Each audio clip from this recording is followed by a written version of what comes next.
We have a very high rating in Montana. We have a lot of popularity. I like them, they like me.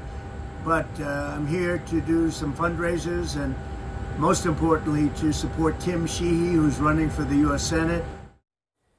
There you go. The Harris campaign, meantime, is looking to capitalize on that choice, putting out a statement today which reads, quote, Donald Trump has not visited a swing state this week and apparently isn't visiting any next week either, saying he's too lazy to fight for anything but himself or leave his country club fine by us. Trump, for his part, did note in his new video tomorrow he will be doing, quote, different stops, different states, but didn't elaborate. So it's not clear as of now where he'll be. As for Harris, as I noted, she is in that battleground state of Arizona tonight, a state that Donald Trump won in 2016 and which Biden turned blue in 2020. Our reporters are covering all of this for us tonight. Let's begin with Eva McKend, who's in Glendale, Arizona at that Harris rally. So the crowd is waiting at this point. What are you seeing and hearing? They're getting a little loud behind you there, Eva. It sure is, Erica. Every inch of this arena feels packed to the brim. And it's a diverse crowd here. You had a leader earlier speak from Indian country, but there are a lot of Latino voters here, black voters here, young voters, all key parts of the Democratic coalition. Now, we are expecting the vice president tonight to talk about reproductive rights, but also address this issue of immigration in this border state. But how she does it is what we're really watching. She had an ad out today, and it really tries to characterize her as tough on the border. She calls herself a border state prosecutor, referencing her previous career. But at the same time, you have immigrants' rights activists, lots of them here in this audience, some of them standing behind her, will be standing behind her when she speaks. And they, of course, advocate for a pathway to citizenship for undocumented immigrants. So how she strikes this balance is something, Erica, that we're all watching. And then I'll end with this. She's making a big show of showing the border state mayors that support her, as well as the Republicans. So really trying to emphasize that she's trying to leave no part of the electorate on the table. Erica? Eva McKend with the latest for us from Glendale. Eva, thank you. Kristen Holmes, who has been, of course, talking to her sources within the Trump campaign, joining us as well. So what more are we hearing about this decision to be in Montana, to not be in a battleground state? What could some of these other stops be? Any more information? Well, in terms of other stops, we know he has several stops in the West Coast, but they're all in red states and they are all fundraisers. He's going to be in Wyoming as well. Now, I asked Donald Trump why he was going to Montana instead of one of the many swing states, particularly now that Kamala Harris is at the top of the ticket, and these seem much more up in the air than they did when he was running against President Joe Biden. And he said that he was leading by a lot, and then he elaborated on the fact that he had to be in these states to help these Senate candidates. Now, it is true, Montana is a very critical race. It is actually now one of the most expensive races in the country, and if you look at it, it is one of the only races in which the Democratic incumbent, in this case Senator Jon Tester, is running for re-election in a state where Donald Trump won by an enormous amount, as you said, 16 points. So he's there to boost up Tim Sheehy, but there are a lot of questions still from the allies of his campaign, if not his campaign directly, as to why exactly he is not out on the road. And we still haven't gotten any kind of update for next week as to what his travel might be. I am told by advisors he will be on the road. He will do at least one event, but we still haven't gotten any insight into what that event looks like. Is that also in a swing state? Donald Trump himself had told me that he was going to ramp up his traveling after the DNC. It sounds like he'll at least do one or two events beforehand. But right now, there are a lot of questions, particularly among Republicans, as to why he's not out there courting voters directly. And just to give you one example of what his campaign is telling me is that they are reaching out to voters, but that they're just not doing it in the traditional way. That's why he's sitting down for these various interviews with streamers, doing podcasts. He's been taping videos that he's going to put out on social media. That's how they're reaching certain people. But that's certainly unorthodox, particularly at this point in a campaign, to not be out there in those battleground states, those states that are going to decide this election. And interesting, too, for a person who really does thrive off of that energy of a crowd and gets so much out of those rallies. Kristen, appreciate it as always. Thank you. Out front now, former Democratic Congressman Max Rose, who's now a senior advisor to Vote Vets. Also, New York Times podcast host Lulu Garcia-Navarro and David Urban, former senior advisor to the Trump campaign. Nice to see all of you tonight, Congressman. We have some live pictures here from this event in Arizona for the vice president. This new ad that she released today, which Eva mentioned, focuses on the border and on immigration. Let's take a look at it. As president, she will hire thousands more border agents and crack down on fentanyl and human trafficking. Fixing the border is tough. So is Kamala Harris. So Donald Trump continues to dominate in the polls when it comes to immigration. They need to get out in front of this issue. Sure. But this ad, is this really enough to start the pushback? Oh, it absolutely is, because what it does, first and foremost, is establish the fact, rightfully so, that Donald Trump is the biggest opponent in the United States of America of a strong border policy. He was the one that stopped a bipartisan and actually extraordinarily conservative bill that was advancing in the Senate to completely beef up border security. And he is so distraught that the numbers of undocumented immigrants moving across the border has gone down precipitously. Overall, he's rooting against the United States of America. He wants this country to be in disarray. He does not want things going well, because all he cares about is his electoral outcomes. To me, that's the opposite of patriotism. So you think this is a good first start as they're trying to push back on that criticism. David, as Kristen was just reporting, when we look at where Donald Trump is, the campaign telling her they're doing things a little differently. They're reaching out to people in different ways. No plans right now for swing states in the coming days, at least for events in swing states. He's in Montana, as we know, tonight, trying to help his Senate bid. Why not, though, get out there a little bit, counter those stops? Again, as I noted to Kristen, Donald Trump, we know he thrives on the energy of those rallies. What's to lose? Well, Erica, Donald Trump's good. Yeah, he'll do plenty of rallies. I'm not worried that he's not going to do enough rallies. Look, Max Rose is a good foot soldier for the Democrats. He's a good messenger. The problem is that ad that you just ran, Kamala Harris is the vice president. She's currently part of the administration that let over 10 million illegal immigrants cross through a porous border. She's acting like she's not a part of the administration. Like somehow if she's elected, things are going to change. Do it right now, Madam Vice President. Fix the problem. Don't let it happen. I don't understand how she's trying to divorce herself from the Biden-Harris administration that she's a part of. Her name is a part of it.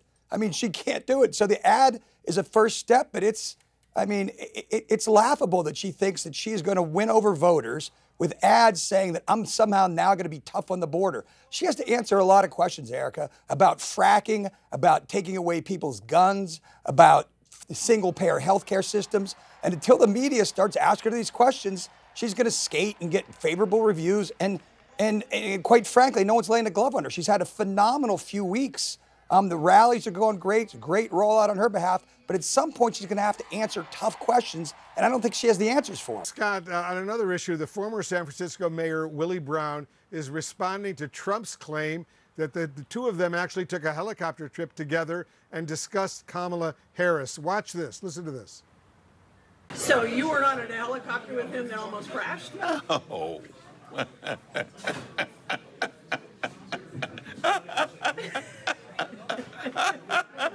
That's your answer, right? Okay. He's dreaming. What's your reaction? Who do you believe, Bill? I have no idea. I'm not an expert in Donald Trump's helicopter rides. You got me stumped on this one, Wolf. I really have no idea. Couldn't tell you. Wolf, I'll tell you, I was in that very same restaurant in San Francisco 2 weeks ago with Willie Brown, and I would believe Willie Brown any day of the week over Donald Trump. And I want to just go back one other quick step on the question of abortion. It's going to be a big deal in Nevada. It's on the ballot in Nevada. That's a crucial state now back in play because of Kamala Harris. So I think abortion is going to loom large, and it's the first chance the women of America get to confront Donald Trump with their vote, the guy who took away abortion rights from them. So I think it's absolutely consequential in this election. Important point. Scott Jennings, the Harris campaign released a statement about Trump's schedule. Let me read part of it. Donald Trump has not visited a swing state this week and apparently isn't visiting any next week either. Trump is too lazy to fight for anything but himself or leave his country club. Fine by us. That's the end of the quote. Is this Trump just being lazy, as the Harris campaign puts it? What do you think? I think Kamala Harris is too lazy or too something to do a interview with a reporter, or to hold a press conference, or to answer questions about her record. I think Donald Trump's ultimately going to campaign in plenty of places, and he's already, been in a lot of places. And this Montana event, by the way, is no small thing for the Republican Party. This is a huge win. If the Republicans win that Senate race, it's guaranteed they will be in the Senate majority. So that's a big deal for the GOP, and Trump's the head of the Republican Party. But Kamala Harris taking shots at Donald Trump for not campaigning, while she is literally every single day hiding from the press and sending out anonymous press flags to change long-held positions. Give me a break.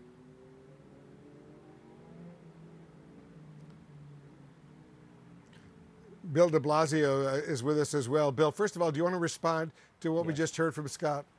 Yeah, I want to say two things. First of all, Montanans are historically very, very independent-minded. They have had a Democratic senator for quite a while, Democratic governors in very, very recent history. I would actually say Donald Trump appearing at this moment, when he's been particularly mired in a lot of extreme talk and a lot of grievance, it actually might backfire. It actually might help Tester with swing voters in Montana at one point. A second point, look, I think Kamala Harris is doing an amazing job, and I agree. The more she engages the media, debates, et cetera, the better she's going to do. She has momentum for an authentic reason. So it makes sense. It's a brand new campaign, brand new running mate. Focus on the rallies to begin, but then shift to engaging the media. I think as many debates, I think 3 debates with Kamala Harris is 3 chances for her to win, honestly, and be open and engaging and accessible to the people. That's the look that will make people like her more, and that's a place Donald Trump can't go. Quote, criminals for Kamala. Donald Trump ramping up his attacks on what he calls Harris's, quote, radical immigration policies, posting this new video on social media. Alexander Izagir, an illegal immigrant convicted of multiple crimes, was released, given job training by the city, and later robbed the woman in an assault that left her with a fractured skull. What did these criminals all have in common? Each of them was put back on the street by Kamala Harris. These are dangerously liberal policies that benefit illegal immigrants and criminals, not us. These are criminals for Kamala. Harris, of course, is in Arizona tonight. Trump's running mate, Senator J.D. Vance, is headed to Texas this weekend for what will be his second visit to the border just this month. Out front now is Victor Trevino. He's the mayor of Laredo, Texas, which is home to one of the largest border crossing points in the U.S. Mr. Mayor, good to have you with us tonight. I know Senator Vance has actually reached out to your office, hoping for a meeting with you when he's there in Laredo this weekend.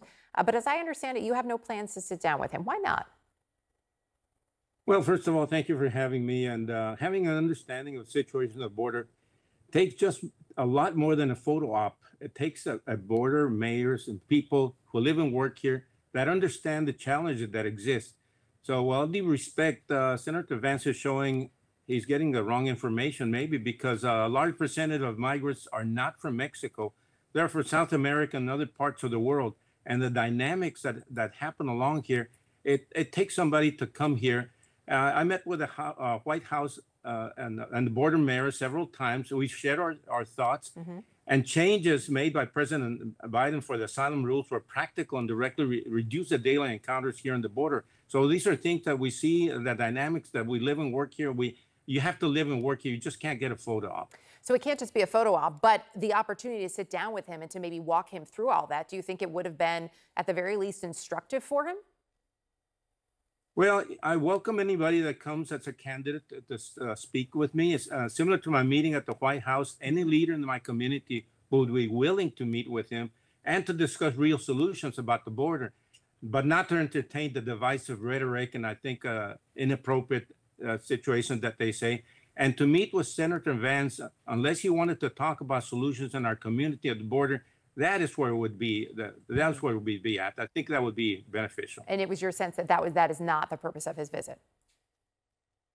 Well, based on the rhetoric that he says, I think he has wrong information. But it would benefit him to really come down here and have a good dialogue so he can see what reality is like. You mentioned, you've spoken with the White House along with other border mayors. I know you were the vice president just days after she actually became the presumptive Democratic nominee, and you told us then that you had invited her to visit Laredo. Has she responded to that invitation? Yes, we're waiting for that invitation to take hold. But I think it would be beneficial in her policy and the way she speaks. I think she had made efforts to come here to the border, and we're wanting to greet her and have her come around and see what happens here. I think this is a good idea, a good way for her to see exactly also what the dynamics are here in the border. And any candidates running for a federal position should come to the border. So to that point, would you ever consider extending an invitation to Senator Vance or to Donald Trump in more of that vein? Hey, come here, let me show you how things work, but we don't necessarily have to do it with the cameras. We would do that when they are focused on solutions.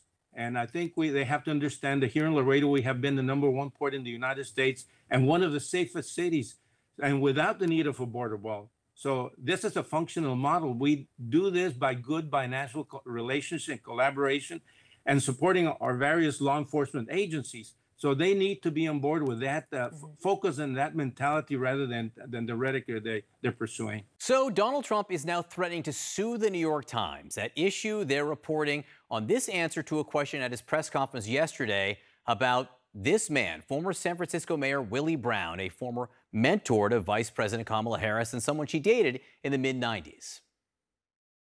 I know Willie Brown very well. In fact, I went down in a helicopter with him. We thought maybe this is the end. We were in a helicopter going to a certain location together, and there was an emergency landing. This was not a pleasant landing, and Willie was, he was a little concerned. So the Times today reported there are just a few things wrong with this story. One, they say Willie Brown was not on the helicopter, and two, it did not almost crash.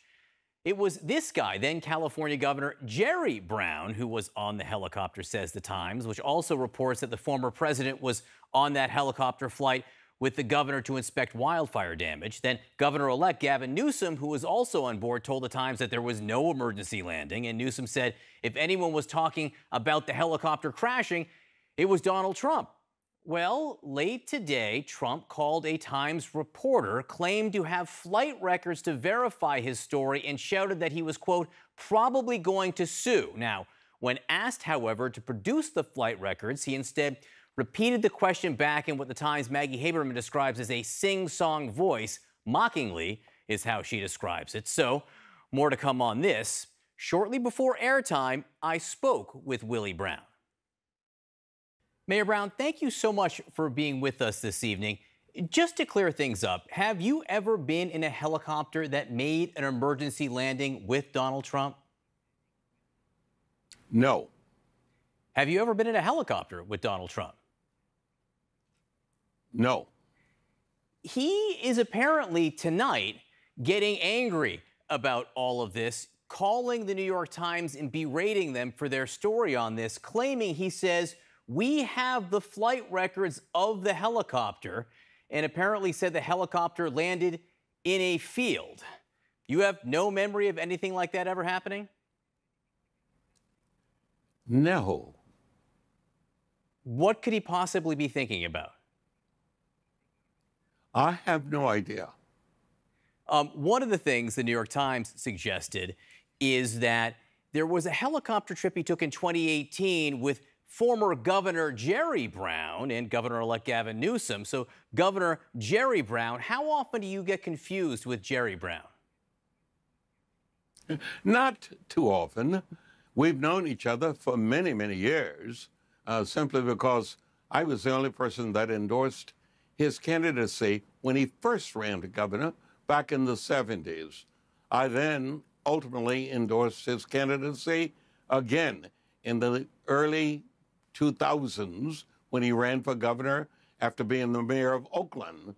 But I have never traveled anywhere with Jerry Brown or even the good man that's running for the Republican nomination in any kind of a helicopter. Another thing that Donald Trump said at this news conference was that you had said derogatory things about Vice President Kamala Harris to him in conversation. Have you ever had a conversation like that with Donald Trump? No, I have not, nor anybody else. It sounds like, at least according to you, this entire story, including the helicopter, the near emergency landing, and the conversation about now Vice President Kamala Harris, it just never happened. Never happened, period. And I think my memory is probably better than his. He also, in this news conference, criticized the now vice president for her work as a district attorney and an attorney general in California, saying she ruined San Francisco. What do you say to those accusations? Obviously, he does not know anything about San Francisco, certainly not to the extent that he would say that a district attorney or an attorney general could ruin San Francisco. We are a very lovely city. And then when he references the person who is now the vice president, you've got to know that she served California extremely well. She defeated an incumbent district attorney in this city because the people loved her, and she performed very well.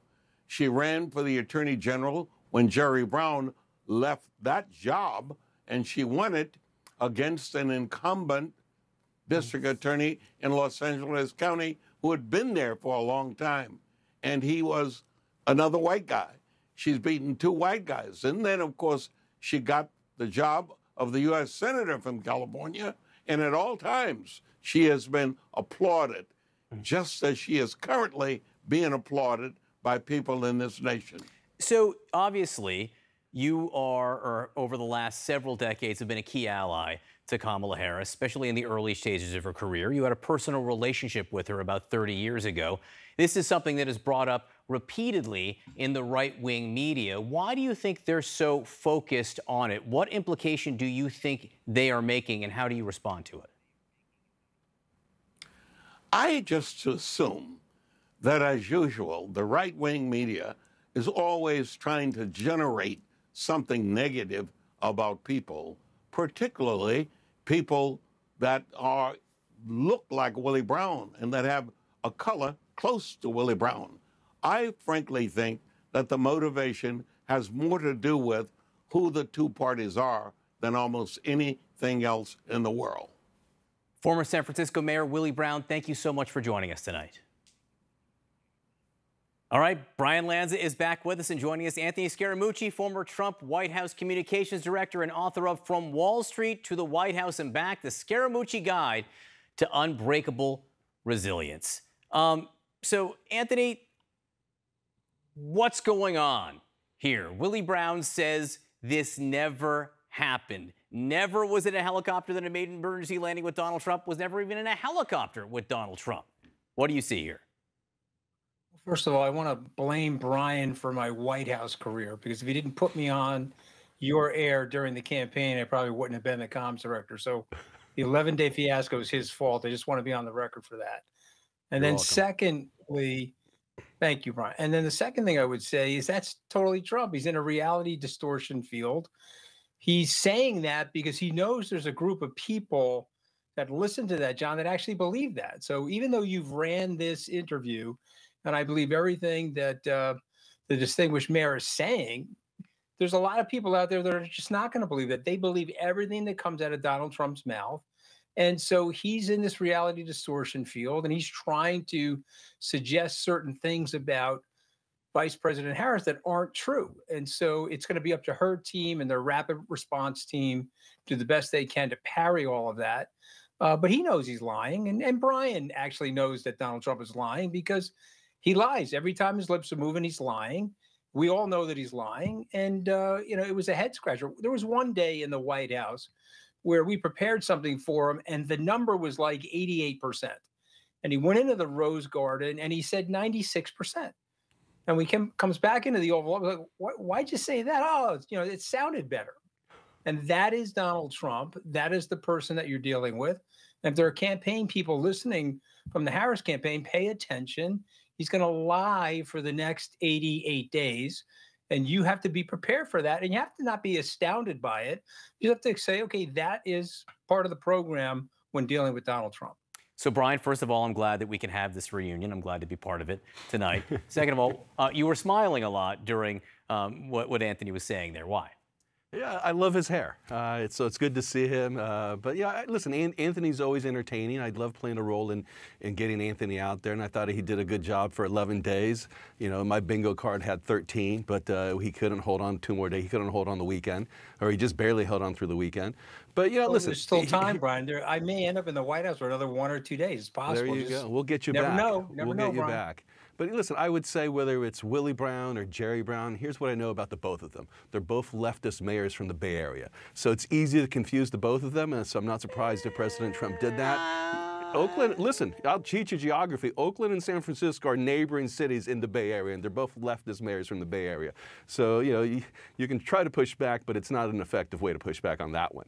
Now, so it's easy to confuse the two. But, you know, at the end of the day, this is why Donald Trump this ultimately is a loss for the president, is we're talking about this and we're not talking about inflation. We're not talking about immigration. You know, Kamala Harris is in Arizona today, and we're not talking more and more about how she failed the border. 15 million illegals have crossed the border under her tenureship, under her Borders Are title that even the media gave her. And we're not talking about that. We're talking about whether President Trump confused Willie Brown and Jerry Brown. Like I said, both leftist mayors from the Bay Area. That conversation doesn't advance anything. Can you raise your hand if you think that Donald Trump knows that Jerry Brown was mayor of Oakland? Oh, absolutely.